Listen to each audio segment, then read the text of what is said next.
llamo Liliana Rodríguez y estuve en esta escuela desde el año mediados del 75, más o menos es el registro que tengo, que llegué con un pase, trabajaba con el profesor Mainetti, y cuando firma el convenio, él con que se crea el COE, firma el convenio con el Ministerio de Salud. En ese convenio, en ese marco, había 2 cargos de preceptora, y uno de esos cargos fue para mí. Entonces pido el pase y llego, mi registro es alrededor de mediados del 75. O sea que la dictadura me agarra en este edificio. Y estuve hasta junio de 1978, cuando fui declarada prescindible. Me aplican la ley de prescindibilidad por razones políticas y me inhabilitan a trabajar en el ámbito del Estado por 5 años. Ese es el papel, digamos, lo que decía un decreto, ¿verdad? Contextualizado en la época, eso significaba un alto riesgo y motivó el exilio interno. Claro. Ahí recién mencionaste cuando se crea el COE. ¿Qué era el COE? El COE era el Centro de Referencia Oncológico, que luego funcionó en el Hospital de Gonet. Fue, digamos, en aquel momento, eran los avances más importantes en situaciones de oncología, y el profesor Mainetti era una eminencia, era un médico reconocido, era un cirujano muy obsesivo, que llegaba a operar, a hacer 25 operaciones por día en el San Martín, o en la clínica que él tenía en 12 y 47. Está bien, ¿y el COE funcionaba acá, en la escuela? No, el COE funcionaba en 12, 47 y 48, que era la clínica que tenía Mainetti, y luego funcionó en el Hospital de Gonet. Pero allí es donde yo tuve el cargo de preceptora. Por una cuestión interna, una dificultad que tuve en ese lugar, busqué un lugar que dependiera del Ministerio de Salud y que tuviera cargo de preceptoría. Y encontré esta escuela, y entonces pido el pase a la escuela. ¿Cómo era la escuela en ese momento? La escuela en ese momento, desde el punto de vista edilicio, muy igual a como está ahora. No he venido mucho en este último tiempo, pero podría decir que había un bullicio estudiantil y una efervescencia que ahora yo por lo menos no la he visto. Creo y estoy segura que estas paredes guardan muchísimo silencio. Creo que se vea muy parecida ediliciamente, representa el quedarse en el tiempo. Este lugar no avanzó en recuperación de memoria, aquí pasaron muchas cosas y están muy silenciadas. Después vamos a hacer una recorrida igual y nos vas a poder contar como más específicamente qué funcionaba en cada lugar. Pero por ahí estaría bueno que nos cuentes qué carreras, si te acordás qué carreras se daban, cómo se usaba el espacio, esto que vos decías, bueno, del bullicio de los estudiantes, por dónde transitaban, qué hacían, qué servicios tenían los estudiantes, un poco cómo era el movimiento cotidiano, ¿no? Las carreras que se estudiaban, bueno, una de las carreras principales y de mayor número de estudiantes era trabajo social, que en ese momento, bueno, esta escuela tenía todas las carreras paramédicas y de nivel terciario. Y trabajo social era una carrera de nivel terciario, mucho tiempo después se logró que fuera universitaria.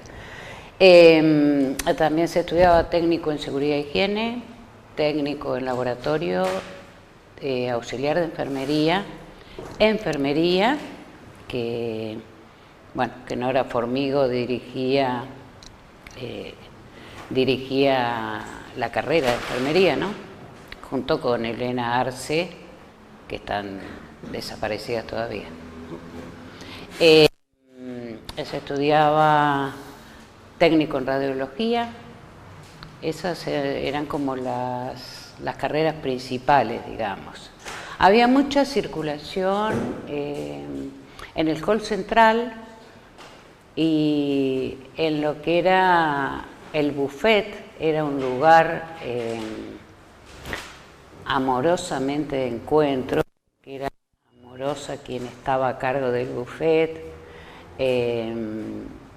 Y entonces ese era un lugar de mucho encuentro, se utilizaba mucho, los estudiantes utilizaban mucho la biblioteca, también era un lugar.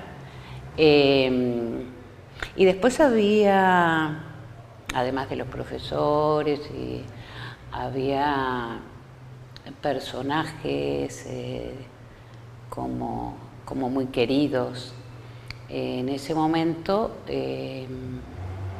tomaban egresados del Instituto José Ingenieros y eran muchachos, varones, que tenían alguna discapacidad mental y que hacían tarea de auxiliar de servicios, ¿no?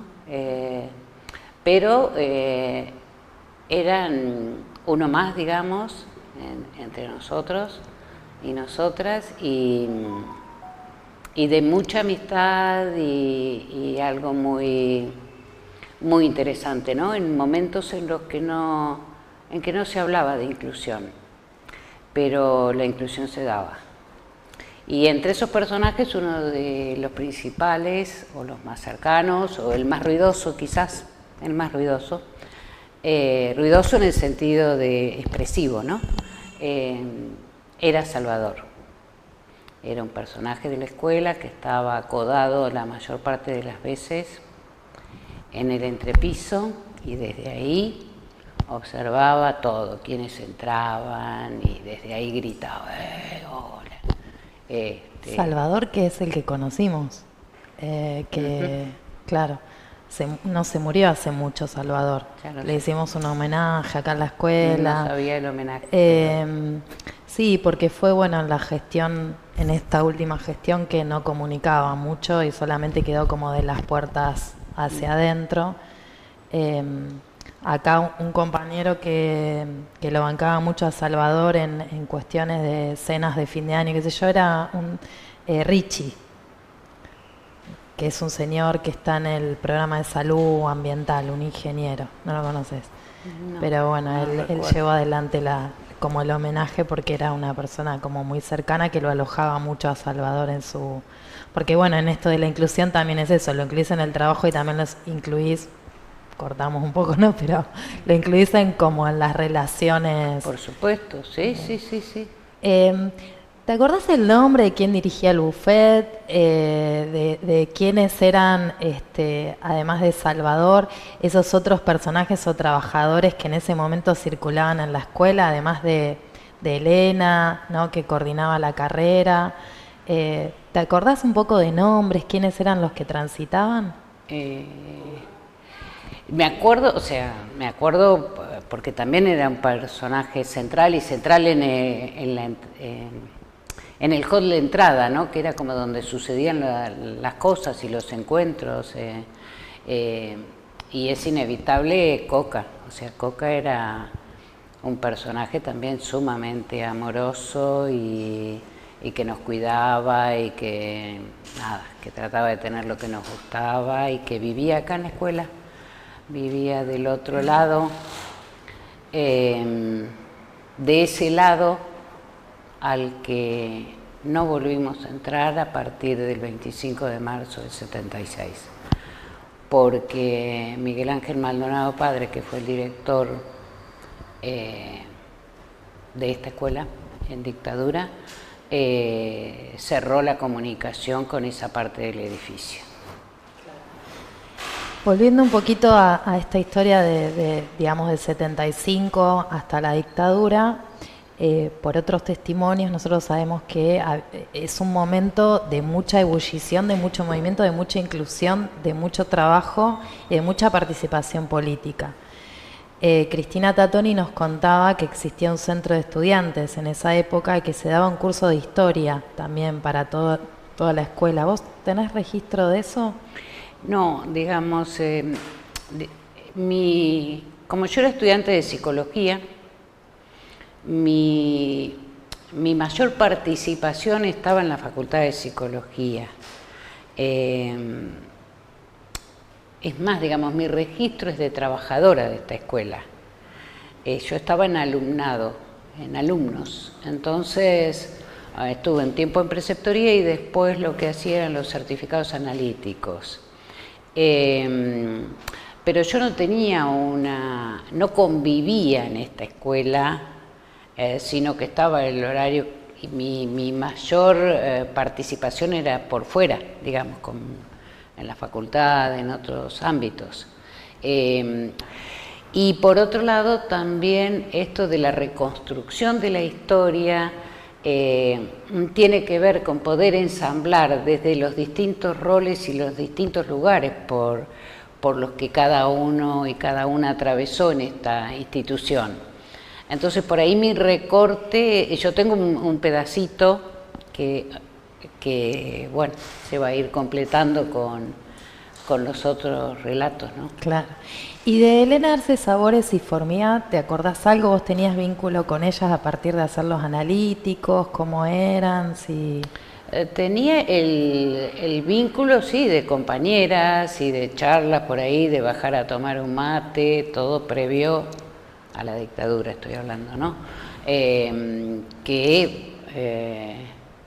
Digamos, era un lugar de mucha participación, subir, bajar, tomar un mate en un lado, en el otro, charlar, por ahí no de amistades íntimas, pero sí de la concepción de compañeros, sí. La familia, te voy contando cosas entre medio porque me parece que está bueno también. La familia de amigos y familiares de Elena Arce Sabores y Formiá vinieron el año pasado al 24 de marzo. Son uno de los amigos y familiares que más se acercan a nosotros, digamos, que más en contacto están, porque además ellas dos también trabajaban en un hospital en Capital. Y nos conectamos con una comisión de memoria de ese hospital que también las homenajea y tenemos algunas fotos de esa época también de ellas como estudiantes, ¿no? Tan jóvenes todas aparte, tan jóvenes y haciendo, uno cuando recorre las historias de vida se da cuenta de la cantidad de cosas que hacían, porque eran algunas madres, hermanas, militantes, trabajadoras de más de un lugar. Ujú. Porque ellas hacían ese proceso educativo acá, pero hacían asistencia también, como Sí, enfermeras. y además yo creo que yo tuve oportunidad de conocer a las hermanas de Nora Formigo, porque digamos un poco más avanzada, ya llegando a la democracia, digamos, que empiezan como las búsquedas y una se empezaba a animar un poco más. Yo buscaba familiares, y yo no sabía que no era de La Plata, que era de Bahía Blanca. Eso me entero en el juicio de Checolás, porque ellas testimonian en el juicio y yo estoy momentos antes de su testimonio, porque ellas trabajaban en la Cruz Roja, además de esta escuela. Y yo creo que hay lazos que todavía se mantienen invisibles, o por lo menos eso creo yo, que son los lazos que había y que hubo durante mucho tiempo entre esta escuela y la Cruz Roja. Entonces, porque había, digamos, personas que estaban en la escuela y que estaban en la Cruz Roja. Entonces hay cuestiones que me parece que pasaban entre allá y acá, que no las tengo claras, pero no tengo dudas de que aportaron. Aportaron a marcar gente, aportaron concretamente a esto, estoy diciendo, ¿no? A marcar gente, a pasaje de información, sí, y también a mantener el silencio, porque yo tengo algunas cuestiones que he reflexionado durante mucho tiempo, que tienen que ver con ¿por qué tanto silencio en este lugar? ¿Por qué en un avance de los organismos, que a través de los organismos hemos logrado tantas cosas, y con los testimonios de tantos y tantos compañeros que han estado desaparecidos, chupados, han sido legalizados, con los juicios que hemos tenido, y acá se mantiene el silencio? Entonces hay algo que mueve este silencio subterráneamente y que lo sostiene. Y creo que tiene que ver con la figura de Miguel Ángel Maldonado padre y la figura de Miguel Ángel Maldonado hijo. Creo que no es casual que el hecho de que el hijo sea Cacique Maldonado, quien estaba en la CNU, y haya ocupado lugares que ocupó el padre, ha hecho mucho para mantener el silencio. Bueno, entonces vamos a esa parte tan dura.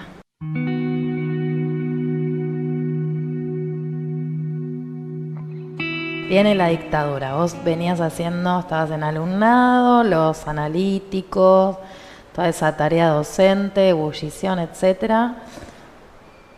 Comunicado de la dictadura, ¿qué pasa en la escuela ahí? El día, ¿te acordás el día ese o el día después? ¿Podés hacer un registro de ese momento, de ese cambio? Bueno, al 24 de marzo, sí, por supuesto, con el decreto y con lo que significó, algo que se podía ver venir, jamás de la magnitud que fue. En ese momento, digamos, yo trabajaba en alumnos que estaba aquí en este piso, y encuentro el día que regresamos, que fue el 25 de marzo.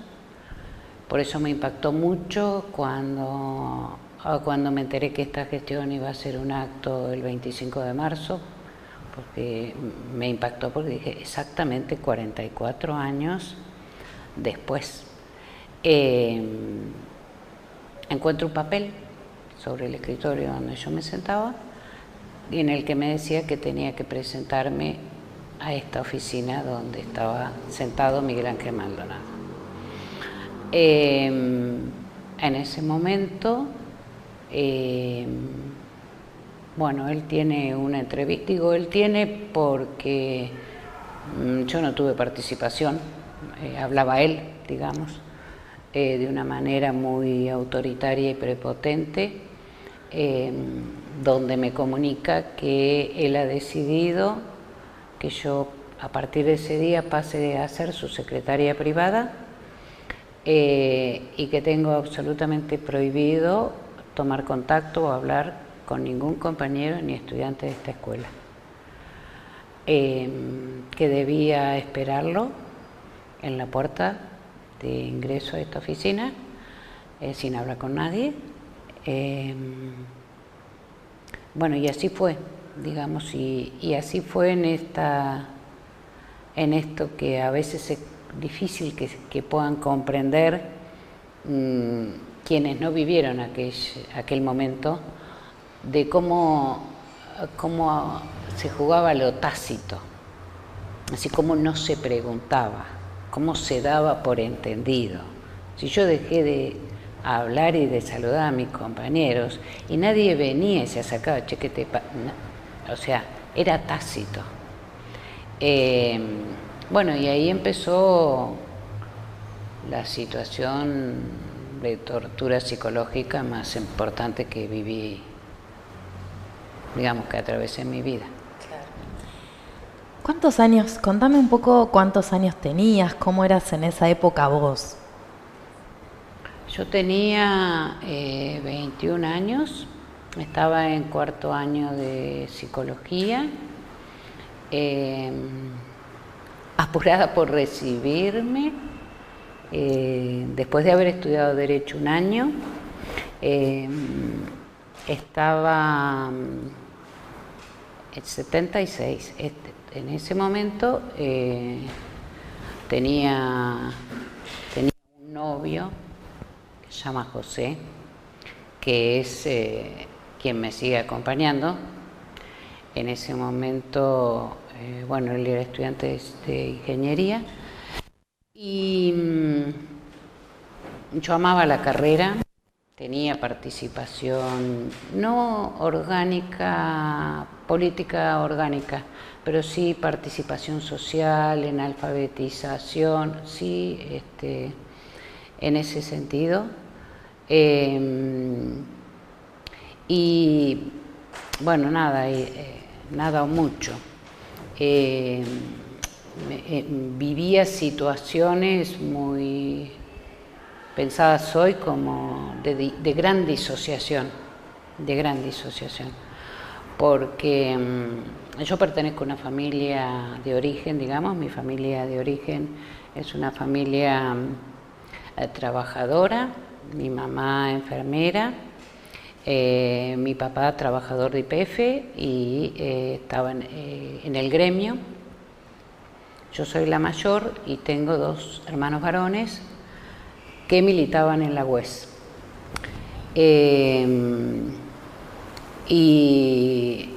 Mi papá quedó ya el 24 de marzo, se escondió debajo de una escalera que en la casa que vivíamos era una casa muy vieja, que tenía una escalera, arriba había otra casa, y ahí hacía como un triángulo. Mi papá se escondió ahí, tapado con un mueble. Así que en esas condiciones yo llegué el 25 de marzo aquí. Y Miguel Ángel Maldonado tenía todos esos datos. Me describe además mi familia, sin la parte política, ¿no? Pero sí que hacían. Y me dice claramente que, bueno, que quedaba claro que si yo quería seguir estudiando tenía que trabajar porque mi familia no podía sostenerme en la carrera. Y además no era un momento como para decir, yo renuncio, me voy, porque era riesgoso hacerlo, justamente. Entonces no había otra manera que seguir. Bueno, entonces terminaste a través de una política extorsiva siendo la secretaria de Maldonado padre. Ujú. ¿Cómo era el trabajo, digamos, o trabajar en esa base de terror, digamos? El venir todos los días a esta escuela, porque digo todos los días, más allá que los trabajadores trabajan todos los días, digamos, todo había que comunicárselo. Y ¿Querés tomar agua? No, por ahora no. Bueno. Y él de todo se tenía que enterar. Entonces, las pautas eran que yo debía pararme en la puerta, del lado de afuera de esa puerta, y esperarlo ahí porque él traía la llave. Pero siempre se ocupaba de decirme los riesgos que él corría, ¿no?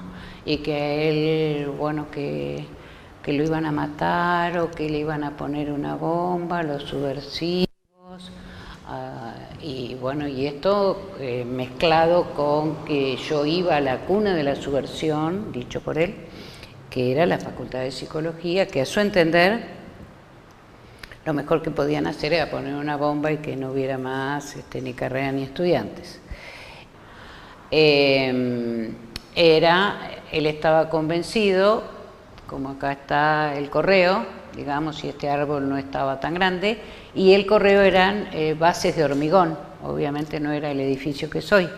Entonces él decía que desde allí le iban a tirar los francotiradores.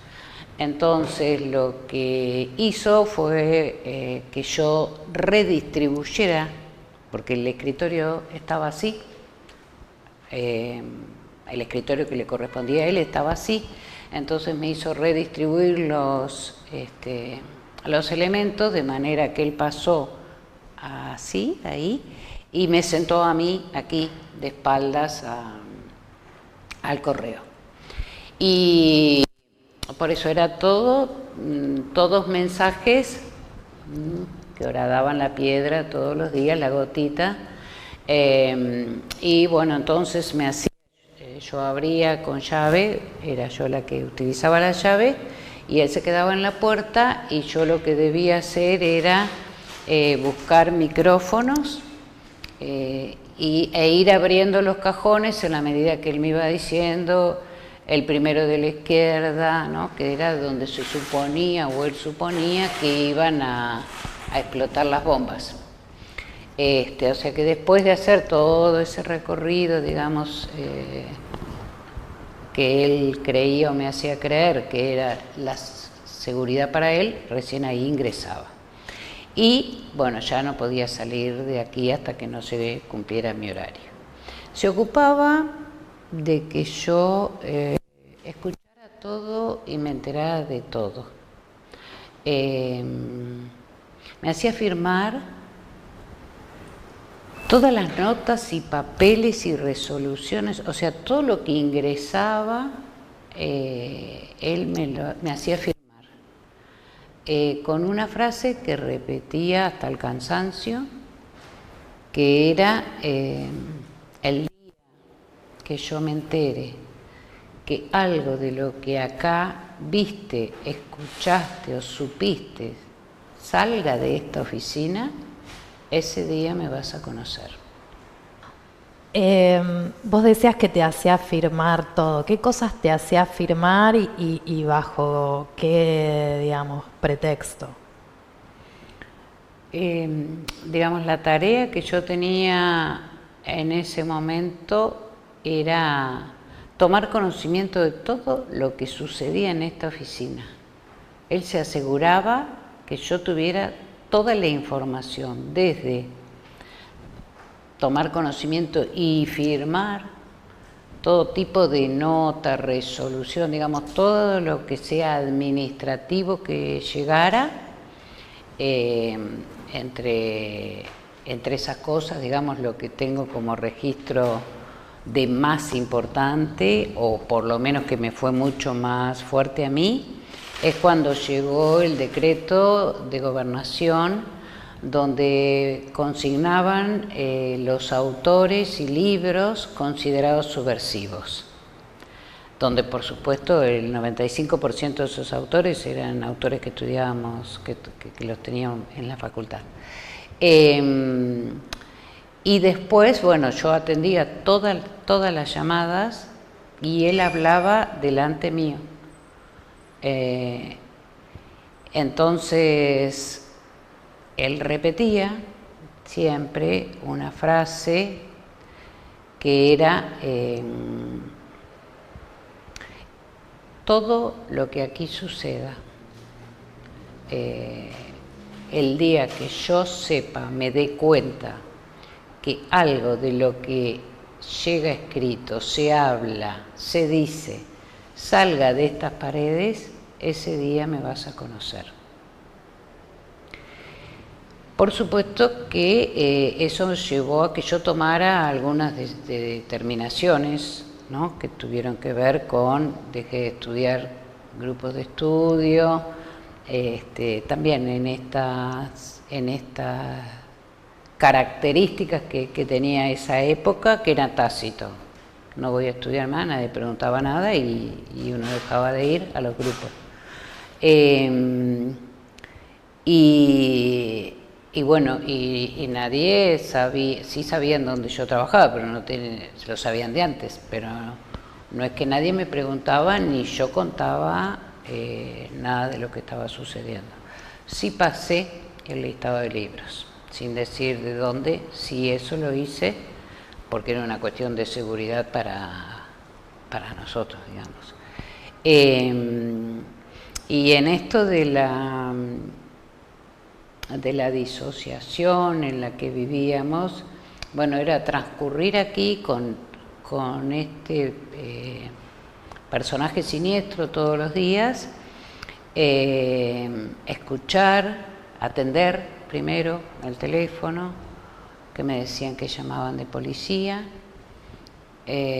pasarle la llamada y él empezaba a preguntar. Entonces preguntaba: ¿cuántos tenés?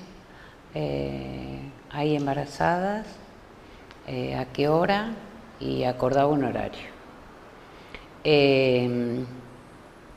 Eso me llevó con el tiempo a estar casi segura que él presenciaba torturas.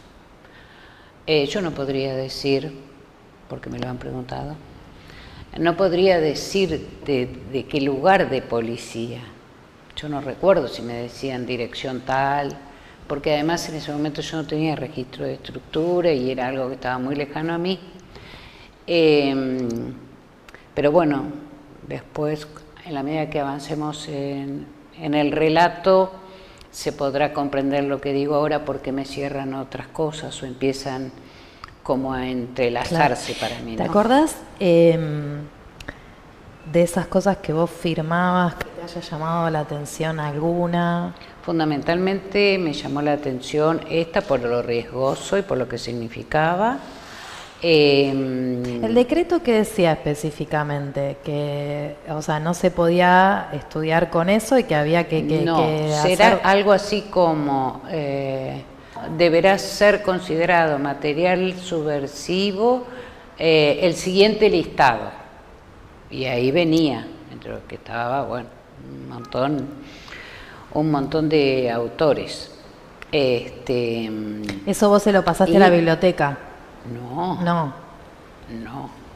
porque además acá había personas que previo a esto, o sea, previo al 24 de marzo, entre algunos compañeros teníamos algunas personas con las cuales nos cuidábamos, nos compartíamos, teníamos como, bueno, esas cosas que circulaban y nos cuidábamos, y justamente biblioteca no era un lugar confiable para nosotros. No, lo fui pasando a compañeros y compañeras para que se fuera distribuyendo, digamos. Bueno, esa era una de las cuestiones, digamos, y los otros eran los llamados telefónicos. Y lo otro, que también O sea, había cuestiones, esas eran cuestiones reales, yo atendía el teléfono y yo escuchaba estas respuestas. Después viene cómo las signifiqué yo en el marco de la historia. Eso es otra cosa. Y ahí había otras cuestiones que sucedían que para mí eran más dudosas. Yo no sabía si se decían acá adentro a modo de amedrentamiento, para mí, o por si yo hablaba con alguien, o hasta dónde sucedían. Y se hablaba de operativos nocturnos. Como yo de noche no venía, no podía hablar con nadie. Yo no sabía si hasta dónde eso era o no era. ¿Cuál era el rumor de los operativos nocturnos? No era rumor, él hablaba directamente. Ah. Él hablaba, dando indicaciones bueno, están listos los micros, a qué hora va a ser el operativo, o sea, eran cosas concretas. Yo no sabía si darle la magnitud, era yo, digamos, quien no sabía cómo ubicar eso y obviamente no podía preguntar. ¿Te acordás de compañeros que hayan estado y de un momento a otro no hayan estado? Sí, por supuesto. Me acuerdo de compañeros. Digamos, éramos muchos jóvenes en ese momento, estudiantes de distintas carreras. Y también, bueno, había mayores, pero los jóvenes teníamos vinculación y éramos como los que entre nosotros hablábamos previo al 24 de marzo, esta persona, mejor cuidémonos, aquella persona, ¿no? Como tratábamos de cuidarnos. Entre ellos estaba Rubén Roca.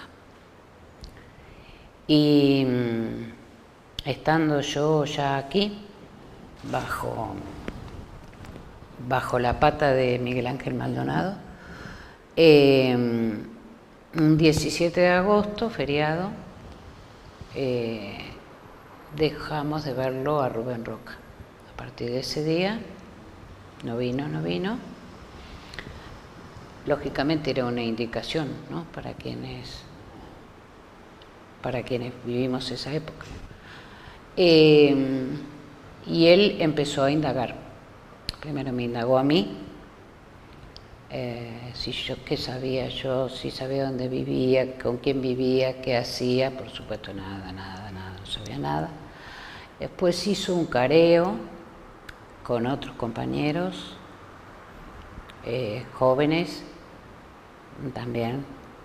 Bueno, la situación quedó ahí, Rubén no venía y no sé, debe haber pasado quizás una semana o 10 días y golpean la puerta. Atendía yo, siempre. O sea, era la cara visible, me usaba de escudo para todo, me mandaba a todos lados. Y veo un señor, que para mí era un viejito y por supuesto capaz que era ahora mucho más chico que yo. Y el señor me dice que quiere hablar con el director y que es el papá de Rubén Roca. Es de los momentos más duros que yo recuerdo, porque yo no sabía cómo decirle que no era con quien debía hablar, pero no tenía manera. O sea que yo presencié la entrevista, si se puede llamar de alguna manera, si se puede llamar entrevista, porque esa situación que yo presencié, ahí sí yo le pongo el nombre a Miguel Ángel Maldonado de genocida, porque yo sí escuché ahí con qué soberbia y de qué manera le decía al padre de mi compañero en qué andaba Rubén, le quería sacar información, lo mandaba al Ministerio del Interior.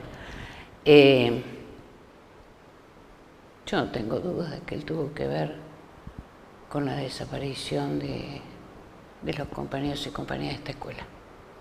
No tengo dudas. Así que, bueno, esa fue una de las situaciones, yo diría, la más dolorosa. ¿El padre de Rubén Roca vino varias veces o solamente esa vez? Esa vez. O sea. Vino solamente esa vez. Creo que se debe haber dado cuenta, supongo yo.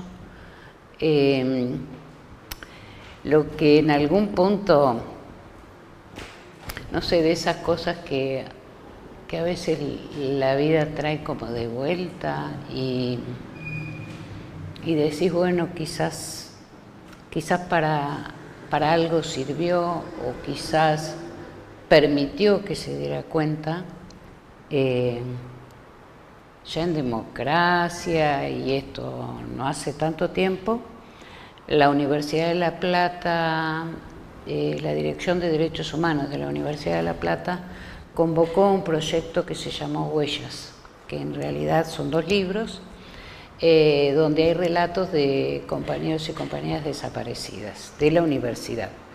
Y a mí me convocaron a escribir sobre mi amiga, que se la llevaron a ella y a su compañero, estando yo embarazada de mi hija, de nuestra primera hija, y trabajando acá con este sujeto. Entonces, bueno, yo escribo sobre ella y cuando me dan el material que empiezo a leer, encuentro a alguien que escribió sobre su hermano y hay una llamada que lo menciona a Rubén. Y así hago una cadena y logro llegar a hablar con el hermano de Rubén. Y cuando yo le empiezo a contar quién soy, le digo, yo trabajé con tu hermano en la escuela de técnicos en 4 y 51, él automáticamente me dice, por teléfono era esto, automáticamente me dice, ¿vos sos la rubiecita de ojos celestes que trabajaba al lado de Maldonado? Sí, le digo yo. Y él me dice, es el recuerdo que nos transmitió papá. Cada vez que papá contaba la entrevista con Maldonado, hablaba de la rubiecita de ojos celestes que le quería decir lo que no podía decirle. Entonces, quizás eso ayudó a que él no volviera. Algo de lo corporal, ¿no? De lo que no se podía decir, parece que se dijo. Eso está buenísimo. Nosotros no tenemos muchos relatos de Rubén. Hay una compañera que trabaja acá en Alumnos, que era su compañera de oficina. ¿Cómo se llama? No me acuerdo en este momento cómo se llama.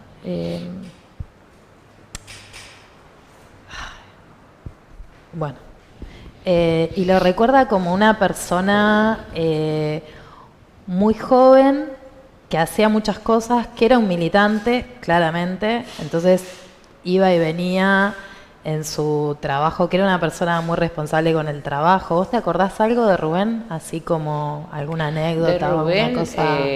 Lo que me acuerdo es que sí, era una persona muy responsable, era un militante muy cuidadoso, que cuidaba mucho a sus compañeros, entre los que me incluyo, muy afectuoso y muy racional. Un tipo muy inteligente y muy pensante, pero muy solidario, muy solidario. Y además tenía que, digamos, como era chico y parecía grande, ¿no? Tenía hasta su estética, era como de más grande, que en realidad no lo era. Lo mismo pensamos nosotros cuando vemos su foto, ¿viste? Porque le sacamos el jugo a cada cosita que ustedes nos cuentan, la pensamos un montón y Y a Rubén siempre lo vemos como un niño grande. Como un niño grande y como el aspecto ¿no? digamos, si lo ponemos en prototipos o en estereotipos, de intelectual. Claro, claro. Sí. ¿Te acordás de algunos otros nombres o trabajadores que para vos hayan podido estar en riesgo o estudiantes? Además de estos que venimos nombrando. De estudiantes no. De compañeros, hay algo que a mí me gustaría, digamos, poder obtener, que es el listado de trabajadores y trabajadoras de la época, que me permita como refrescar la memoria. Porque, por ejemplo, yo tengo mucho recuerdo de un compañero que para mí, que creo que se llamaba Oscar, que estudiaba abogacía, que era de Lincoln, no recuerdo el apellido, era compañero de Rubén, o sea, éramos del mismo grupo. No lo vi después que a mí me echaron. Y después otros compañeros, Marta Bengolea, que era como una jefa de preceptores, digamos, tenía como un rol más importante, era más grande que yo. Yo con ella compartía mucho, de hecho a ella también la declararon prescindible, pero le devolvieron el cargo. A mí no me devolvieron nunca. Y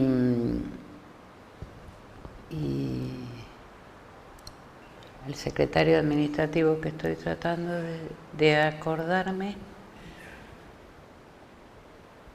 que fue, porque fueron las dos personas que en democracia, Oscar García, exactamente, Oscar García. Ellos, Marta Bengolea y Oscar García, fueron las dos personas que en democracia salieron de testigos en mi presentación al IPS para que me devuelvan el cargo o me consideren los 5 años fuera del Estado los efectos de la antigüedad. El IPS no me dio ni una cosa ni la otra, pero mis compañeros se jugaron y fueron testigos míos en un momento que estábamos iniciando la democracia. Si tanto silencio estamos hablando hoy a 44 años, en ese momento era muy importante lo que hicieron. Y Oscar era también más grande que nosotros. Y después, por eso digo el listado, porque después recuerdo que bajando aquí en el entrepiso estaban psicólogos y creo que sociólogos. Recuerdo máximo el nombre, pero no tengo más recuerdos. Bueno, Liliana, ¿y cómo es que dejás de trabajar con Maldonado? ¿Cómo es que eso sucede? Bueno, en realidad, para ubicarnos, digamos, en el tiempo, con Maldonado yo atravesé el último año de mi carrera en psicología, atravesé todo el embarazo de nuestra hija mayor, atravesé una internación de mi hija mayor con una situación bastante delicada, de la cual salió, pero él me controlaba hasta en la terapia intensiva de la clínica del niño. Iba ahí a controlar.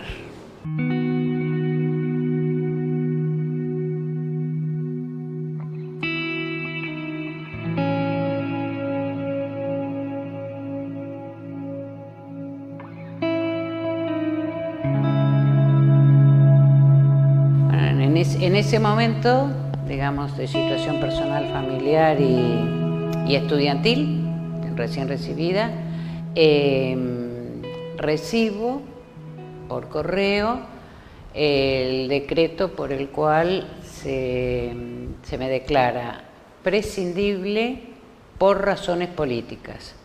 Es decir, en ese momento había dos formas, o la cesantía o esta forma donde quedaba claro que la prescindibilidad era por razones políticas y me inhabilitaban a trabajar en todo ámbito del Estado provincial durante 5 años. Bueno, no volví más a la escuela hasta hace poco tiempo. Nunca me devolvió el Estado el cargo aquel de preceptora e ingresé en el Ministerio de Acción Social, iniciada la democracia con todo el fulgor del inicio de democracia. Y bueno, y ahora estoy, digamos, acá sentada en el mismo lugar 44 años después, con mucha agua bajo el puente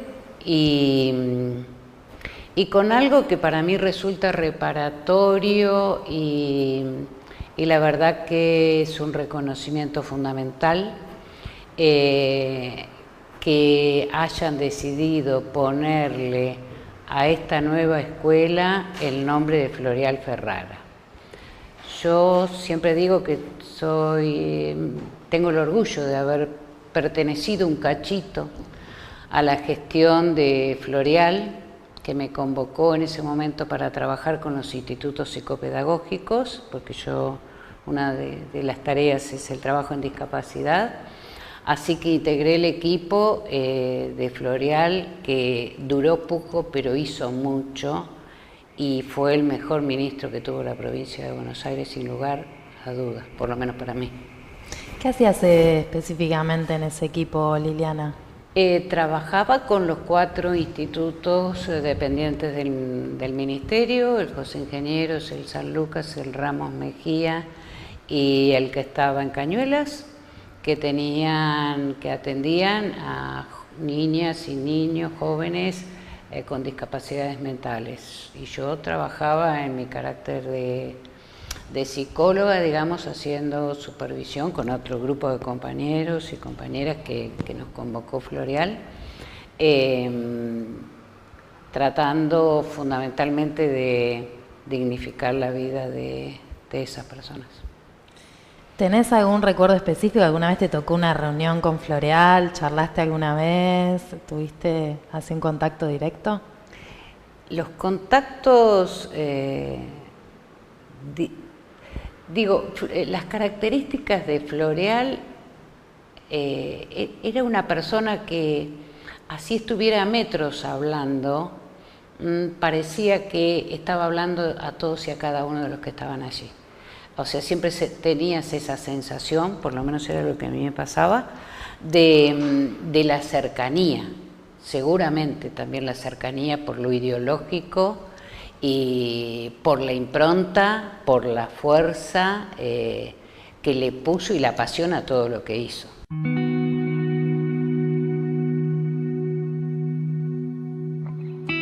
Bueno, ahí acabamos de salir de la oficina donde estaba con Maldonado. Aquí estaba el área de alumnos, donde yo trabajaba antes de que llegara Maldonado. En aquella oficina estaba el área contable, administrativo contable, donde trabajaba Rubén Roca. Y luego, las aulas y aquella puerta vaivén que está entrando al edificio a mano derecha, es la que se clausuró absolutamente con policías con la llegada de Maldonado. Y no pudimos pasar para el otro lado nunca más.